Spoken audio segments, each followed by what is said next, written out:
welcome again to another edition of Secrets of Meaning, the podcast arm of Jewish Sacred Aging. I'm your host, Rabbi Richard Address, the Director of Jewish Sacred Aging. And again, a reminder that if you'd like to contact us for ideas and suggestions about the podcast, email me at rabbiaddress@jewishsacredaging.com. And it is with a great deal of pleasure that we welcome today's guest, Sarit Wishnevski, who is the brand new, freshly minted, installed, whatever the word is, Executive Director of Kavod V'Nichum.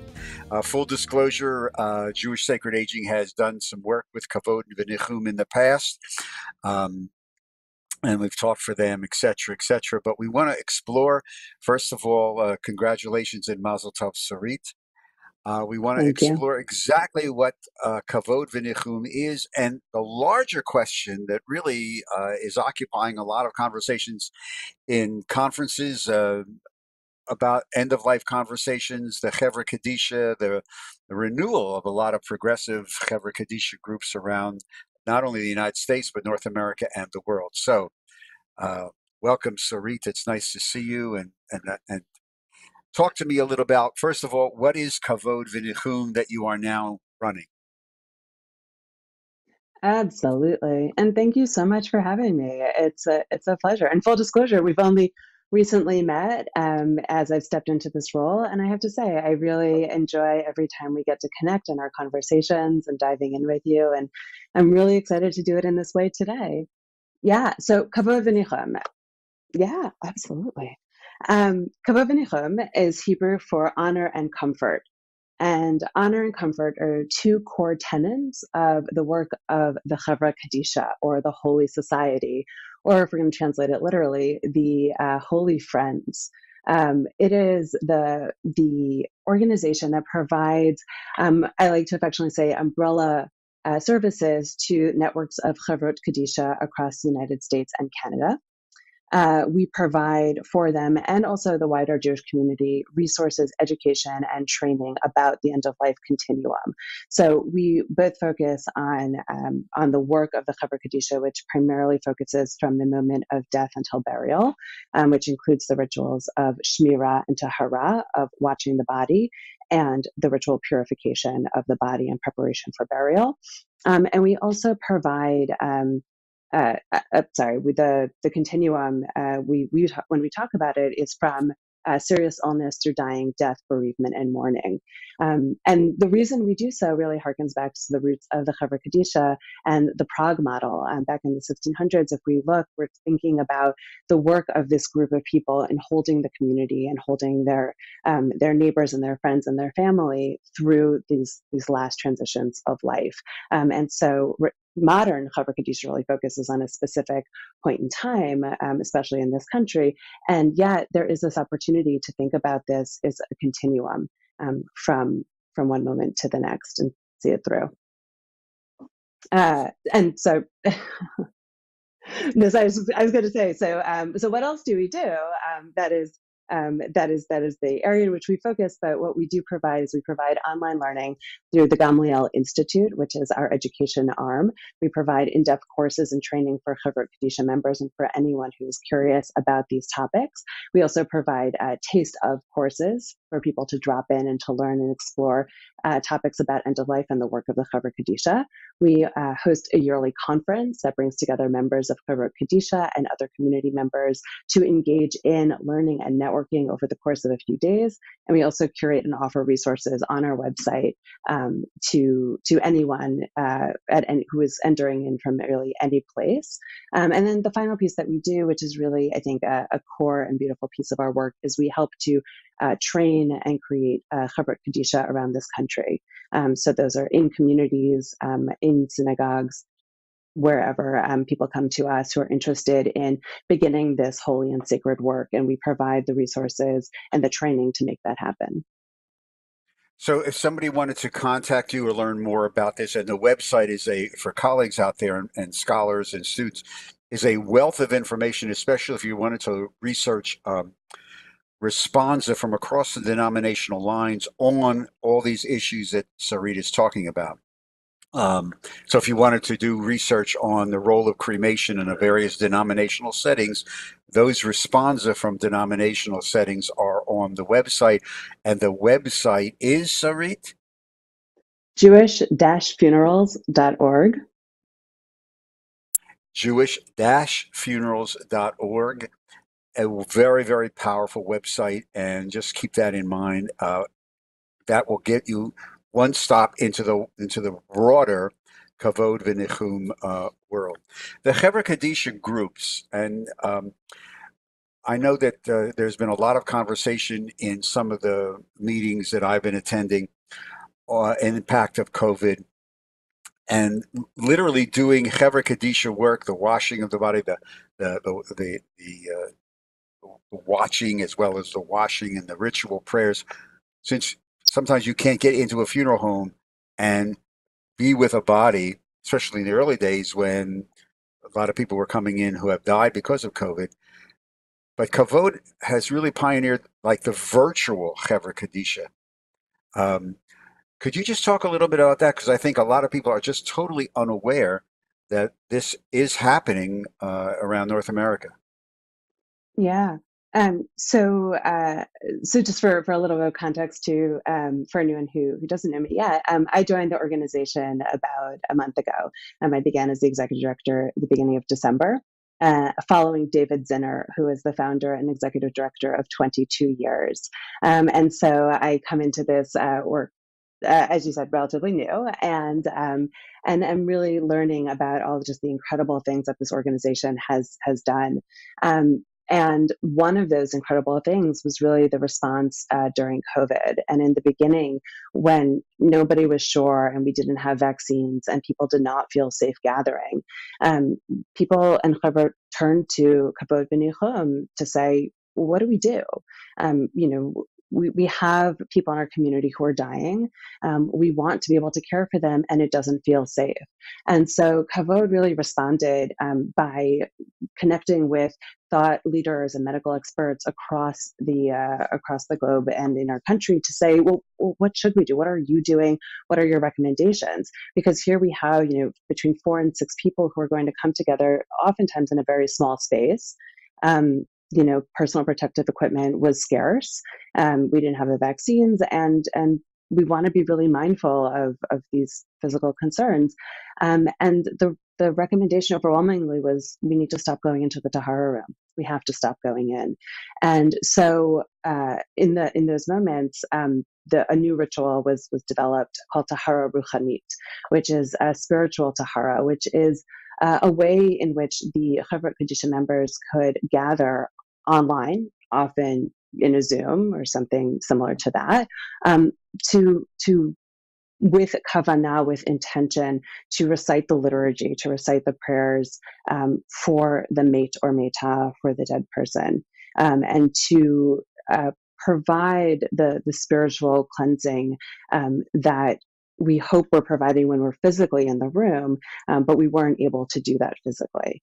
And so that was a recommendation that Kavod v'Nichum gave, and an option for ritual that was developed in that time, which is still being done now, and also folks are heading back in to the room, and so we're seeing a shift, we're seeing a blending of the two, because in a lot of ways it allows for people to come in who may have not been able to come in before, right? To partake in this ritual, to partake in this in their community, and in this holy work, who for physical reasons or medical reasons are not able to be present. So it was really a beautiful element, and also for Shmirah, that people can hold that space and give that kavanah, that intention from afar.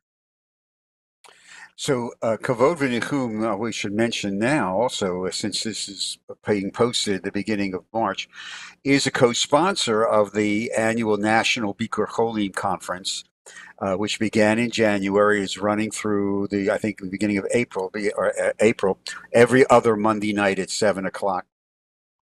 And it brings together a wide variety of scholars and experts, talking not only about the specifics of end of life, but more importantly, specifically a lot of times the impact of COVID on this process, ambiguous grief, mental health issues, disability issues, stuff that that many communities, well, not many, all communities are dealing with.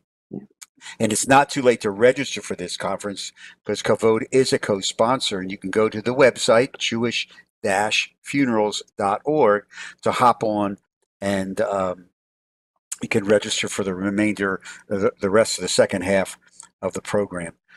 Sarit, what brought you to this position? I mean, this is, somebody said, well, I think I'd like to become the executive director of an organization that just deals with Jewish people dying and taking care of them, as opposed to, hedge fund manager on Wall Street.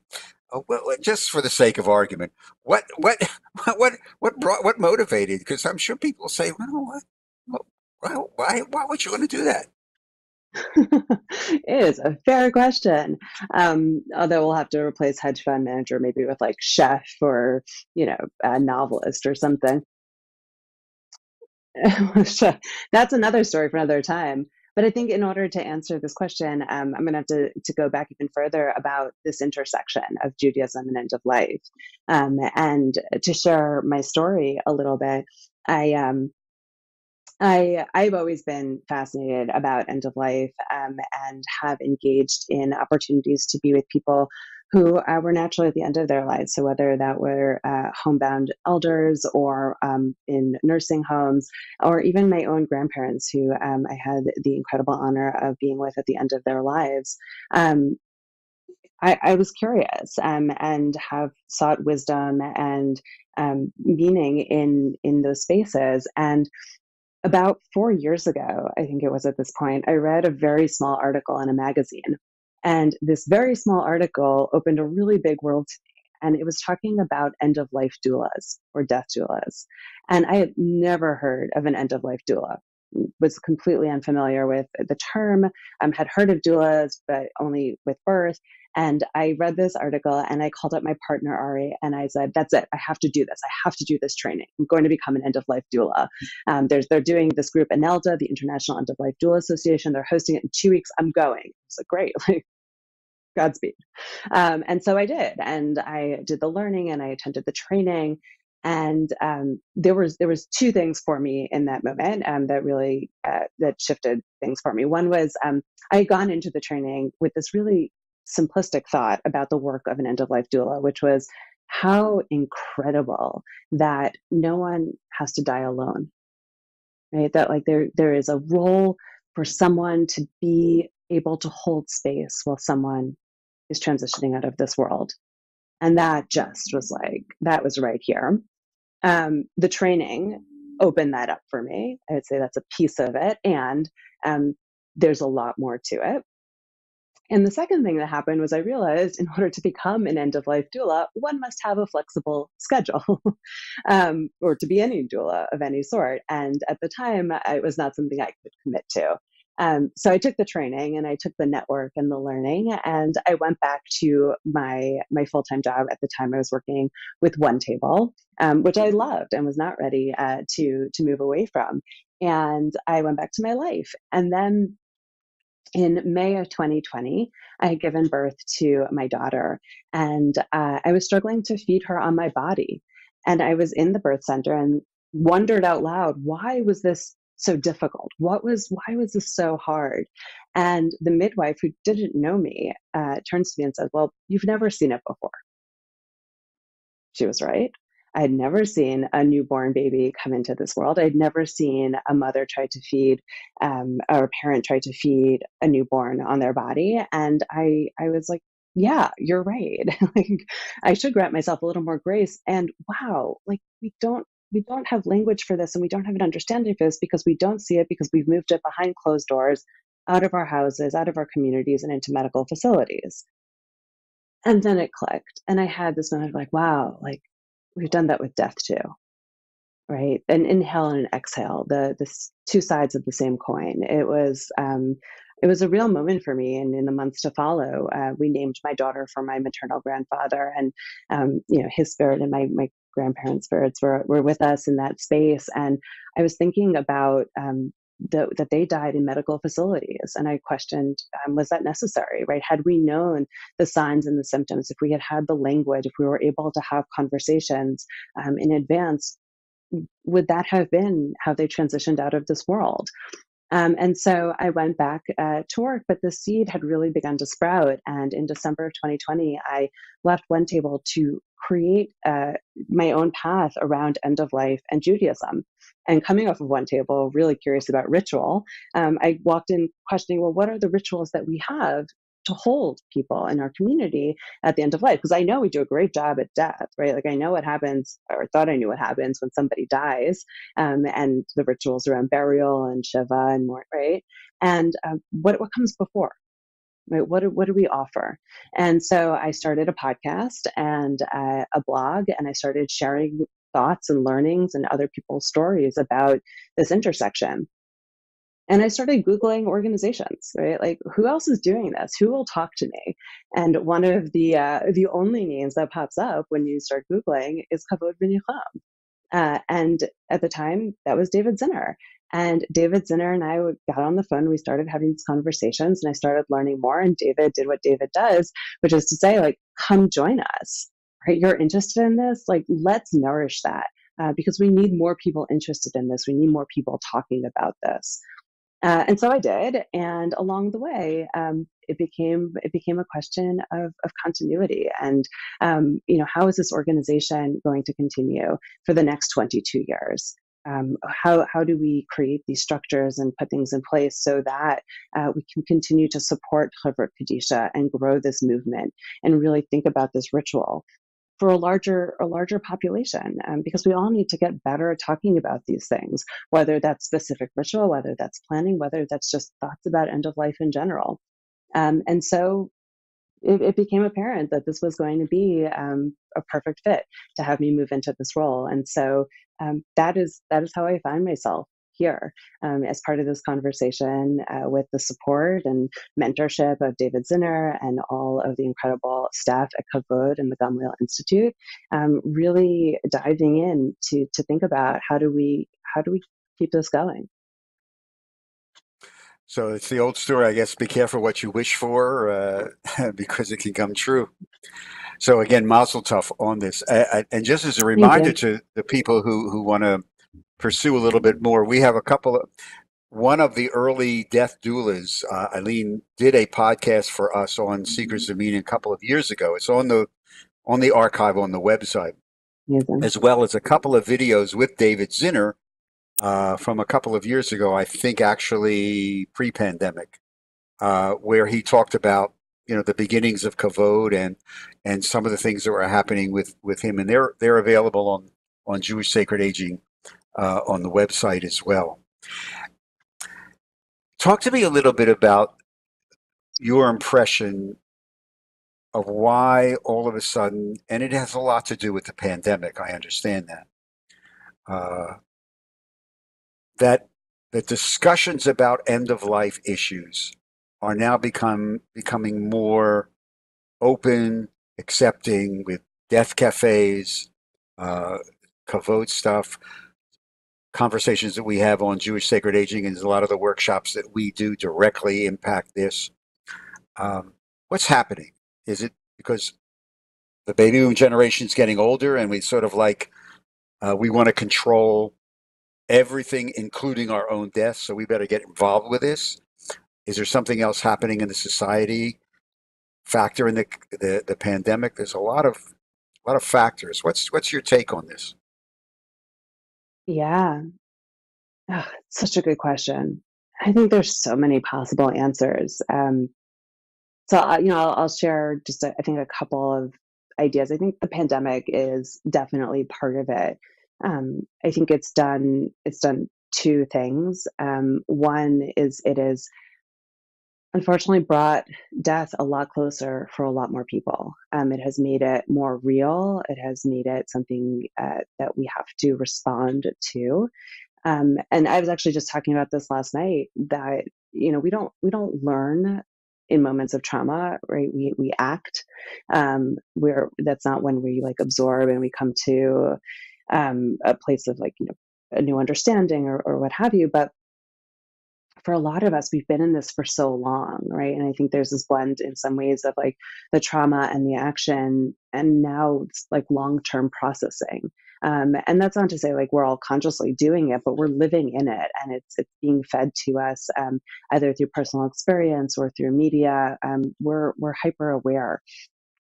And the second thing I think the pandemic has done, at least I know for myself and some folks that I've had this conversation with, is to make an appreciation of life, right? The other side of it, which is that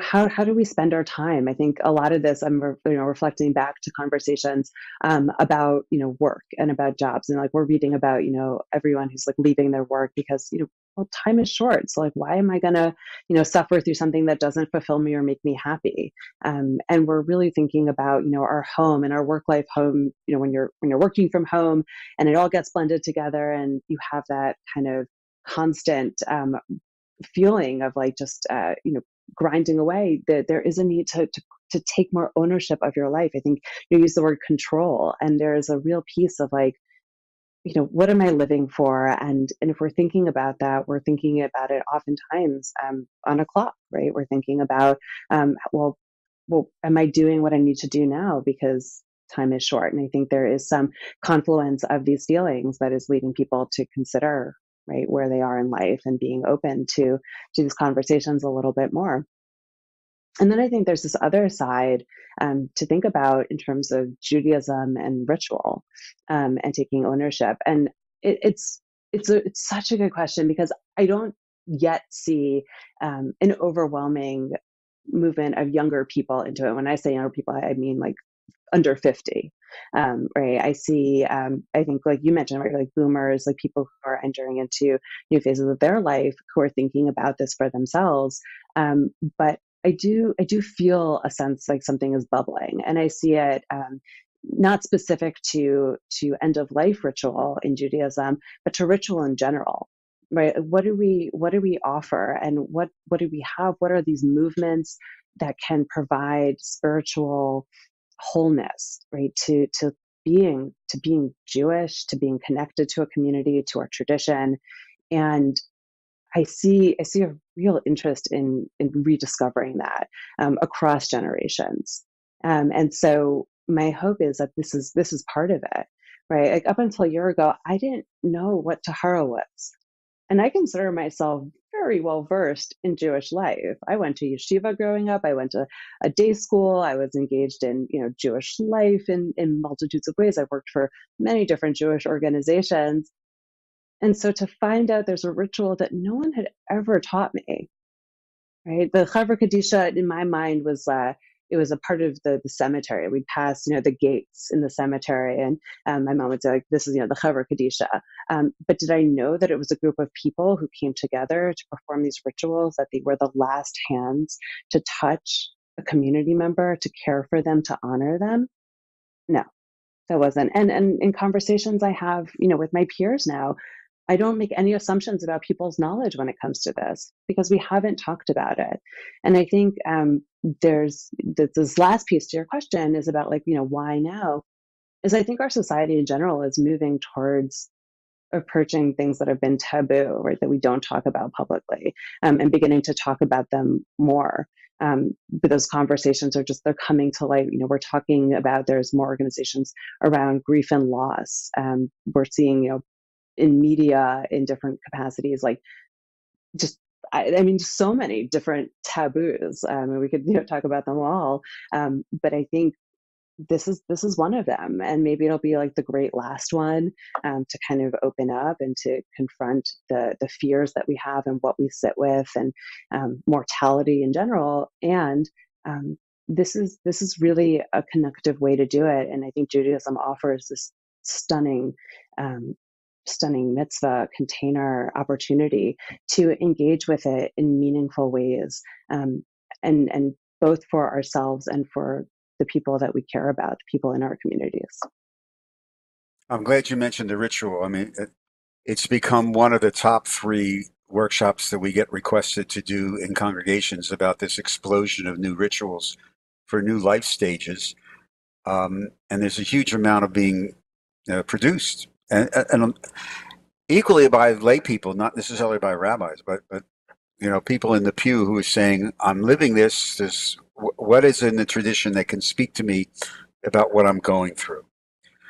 Um, Before we start running out of time, and I want to be respectful of your time too, um, you're beginning your position as an executive director of Kavod V'Nichum, Jewish-funerals.org. Again, the website.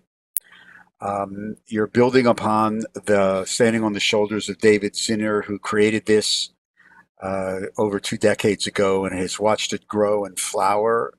The annual conference, which brings together several hundred people, either in person or virtually, for the last couple of years. What is Sarit's vision for this organization? What do you want? What do you want to have happen? So much. I have to pick just the top two. Well, I would say I'll give you the top two or three. We'll pare this down. Well, I think ultimately, I want to see a shift in how we talk about end of life and Judaism, because ultimately, look, like, yes, like I've used the words end of life and death a lot, but this isn't about that, right? I think it's a piece of it, but ultimately, this is really about how do we live a Jewish life to its fullest extent, right? That this isn't about life ends and death begins. This is about this full and we just have to learn how to talk about that, how to incorporate that.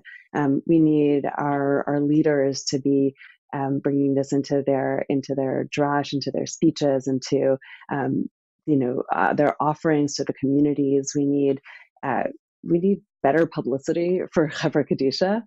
Right? You don't know to ask for what you don't know exists. I think somewhere along the way we've conflated secrecy and privacy, right? Like the Chevrah Kadisha was never meant to be secret. Yes, like we honor the dead and respect the families and the loved ones by not talking about them. There's a lot of rituals in place and things that we do in the moment to give respect to the dead, and a lot of this is about maintaining privacy for the people who are mourning this loss. And the work shouldn't be secret, right? Like we need to remove that veil, if you will, because that is really preventing people from knowing, right? If we don't know, we can't ask for it, right? And the time that you find out about it, it shouldn't be in the hardest moments, right? When you're considering funeral arrangements at the mortuary. Many of our mortuaries do a great job of educating families and loved ones in those moments. And how do we do it so that's not the point where they're learning about it for the first time, where it's on a checklist of options, right? Like, how is this a thing that we plan for and we think about? So really moving the Chevrah Kadisha into part of Jewish life, right? So it's a known entity. So these rituals people are able to participate in them, to raise their hand, to join, to feel like they have a place in the community through them. And then I think, another piece of the vision is really, in so I think I named two already, right? So we have just bringing this conversation to a wider Jewish audience, right? That we need to bring talking about these things into the daily. So there's education, and there's thinking about transforming just that topic. And then there's this piece specifically about the Chevrah Kadisha, making it known. And then there's, my hopes and dreams of engaging wider demographics in this. Oftentimes we see our Chevrah Kadisha leaning towards people of a certain age, right? Typically, we're seeing people who are older. Right. How do we welcome in other people? How might we also open up our Chevrah Kadisha to include this continuum, so that there are other ways of entering in, right? If we think about holding people who are ill through the dying process to death, burial, bereavement, and mourning, there are opportunities to step in, right? There's opportunities for people to engage, so that it could be the same people who are doing Bikur Cholim, who are visiting with the sick, are also potentially in the Chevrah Kadisha, who are also helping to form the meal trains or set up a Shiva house, who are also checking in with the loved ones a year later, right? Or 6 months later, or 2 years later, or whatever that is. And so really just thinking about this piece of Jewish life in a more holistic way and transforming that for our community. Well, haslacha, as we would say, because the agenda is large, and the need is continuing to grow.